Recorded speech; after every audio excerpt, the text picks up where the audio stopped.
Hi teachers, welcome to KVN sir DSC. మీ విజయమే నా విజయం. టెట్ 2 డిఎస్సి ప్రిపరేషన్కి సంబంధించిన క్వాలిటీ కంటెంట్ కోసం మా ఛానల్ను సబ్స్క్రైబ్ చేసి బెల్ ఐకాన్ను ప్రెస్ చేయండి. అందరికీ నమస్కారం. ఏపీ టెట్ 2026 పరీక్షకు వెళ్తున్న ప్రతి ఒక్కరికి ఆల్ ద బెస్ట్. ఈ వీడియోలో ఎగ్జామ్ హాల్లో ఎలా ఉండాలి, ఏ విధంగా ప్రశ్నలను అటెంప్ట్ చేయాలి, చివరి వరకు ఎలాంటి మైండ్ సెట్తో ఉండాలి అనే విషయాలను తెలుసుకుందాం.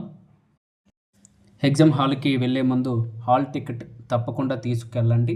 సిబిటి పరీక్ష కాబట్టి పెన్, రఫ్ షీట్ వంటివి అక్కడే ఇస్తారు. ఒకవేళ రఫ్ షీట్ సరిపోకపోతే ఎలాంటి సంకోచం లేకుండా మరో షీట్ ఇవ్వమని ఇన్విజిలేటర్ను అడగండి. 3 రౌండ్ స్ట్రాటజీ. ఎగ్జామ్ ప్రారంభమైన వెంటనే ఒక ప్రశ్న దగ్గర ఎక్కువ సమయం వృధా చేయకండి.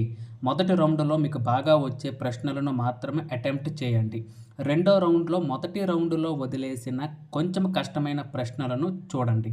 మూడో రౌండ్లో ఇంకా మిగిలిన ప్రశ్నలను ప్రశాంతంగా ఆలోచించి అటెంప్ట్ చేయండి. ఈ పద్ధతి వల్ల సమయం ఆదా అవుతుంది. అలాగే మొదటి గుర్తురాని సమాధానం రెండో లేదా మూడో రౌండ్లో గుర్తుకు వచ్చే అవకాశం కూడా ఉంటుంది. Positive mind set. ఎగ్జామ్ హాల్లో అస్సలు భయపడకండి.